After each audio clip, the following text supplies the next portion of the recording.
Hello ನಮಸ್ಕಾರ, welcome back to my channel ಸುಮಾಡಾಡ್ ಚುಮ್ಮಿ. ಇವತ್ತು ನಾವು ವ್ಲಾಗ್ ಸ್ಟಾರ್ಟ್ ಮಾಡೋಣ. ನನ್ನ ಬಗ್ಗೆ ಕೆಟ್ಟದಾಗಿ ಮಾತಾಡಬೇಕಾ? ನನ್ನ ಹತ್ರನೇ ಬಂದ್ರಿ, ನನ್ನ ಬಗ್ಗೆ ಏನಿದೆ ಅದೆಲ್ಲ ನಾನೇ ಹೇಳ್ಬಿಡ್ತೀನಿ. ನೀವು ತಿಳ್ಕೊಂಡಿರೋದು ತುಂಬ ಕಮ್ಮಿ, ಇನ್ನೂ ನನ್ನ ಬಗ್ಗೆ ಮಾತಾಡೋದು ತುಂಬಾ ಇದೆ. ನನ್ನ ಬಗ್ಗೆ ತಿಳ್ಕೊಬೇಕಾಗಿರೋದು ಬಹಳಷ್ಟಿದೆ.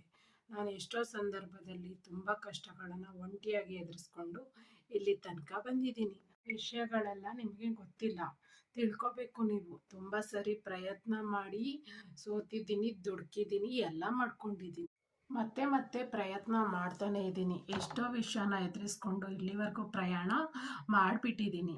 ಬಹುಶಃ ನನ್ನ ಸ್ಥಾನದಲ್ಲಿ ಬೇರೆ ಯಾರೇ ಇದ್ದಿದ್ರು ಪರಿಸ್ಥಿತಿಗಳ ಆಘಾತಗಳನ್ನ ಎದುರಿಸಕ್ಕಾಗದೆ ಕುಸ್ತು ಬಿದ್ದೋಗ್ತಿದ್ರೇನೋ, ಅದಂತೂ ನನಗೆ ಗೊತ್ತಿಲ್ಲ. ಅಂಥ ಪ್ರಸಂಗಗಳನ್ನ ನಗುವಿನ ಮುಖವಾಡ ಹಾಕ್ಕೊಂಡೇ ಕಿತ್ಕೊಂಡ್ಬಂದಿದ್ದೀನಿ.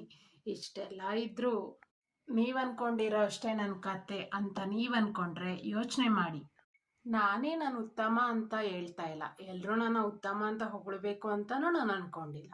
ಹೀಗಿರೋವಾಗ ನನ್ನ ಬಗ್ಗೆ ನೀವು ಮಾತಾಡಬೇಕು ಅಂತ ಅನ್ಕೊಂಡಿದ್ರೆ ನನ್ನ ಹತ್ರನೇ ಬನ್ನಿ. ನನ್ನ ಬಗ್ಗೆ ನಾನೇ ಪೂರ್ತಿ ಕಥೆನ ಸವಿಸ್ತಾರವಾಗಿ ಹೇಳ್ತೀನಿ. ನನ್ನ ಬಗ್ಗೆ ನಾನೇ ಆಮೇಲೆ ಹೇಳ್ತೀನಿ. ಒಂದು ತಿಳ್ಕೊಳ್ಳಿ, ನೀವೇನು ನನ್ನ ಬಗ್ಗೆ ಹೇಳ್ಕೊಂಡು ಬರ್ತಿದ್ದೀರಾ, ನಾನೇನು ಅನ್ನೋದಕ್ಕಿಂತ ನೀವೇನು ಅಂತ ನಿಮಗೆ ತೋರಿಸುತ್ತೆ. ಅರ್ಥ ಆದರೆ ಆಗುತ್ತೆ, ಅರ್ಥ ಮಾಡ್ಕೊಳ್ಳಿ.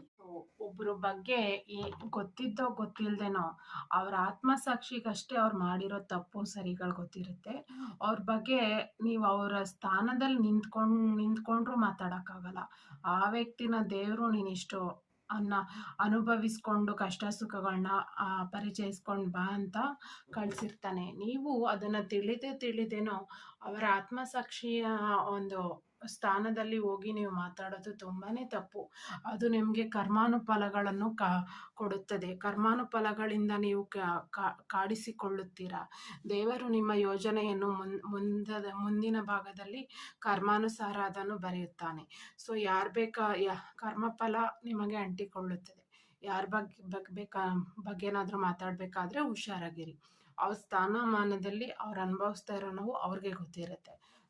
ಇದಾಗಿತ್ತು ಇವತ್ತಿನ ಬ್ಲಾಗ್. ಯಾರ ಬಗ್ಗೆನೂ ಹಗುರವಾಗಿ ಮಾತಾಡಬೇಡಿ ಅಂತ ಹೇಳ್ತಾ ನಮಸ್ಕಾರ. ನಾನು ಸೈನ್ ಔಟ್ ಆಗ್ತಾ ಇದ್ದೀನಿ. ನೆಕ್ಸ್ಟ್ ಬ್ಲಾಗಲ್ಲಿ ಬರ್ತೀನಿ. ಬಾಯ್, ಥ್ಯಾಂಕ್ ಯು.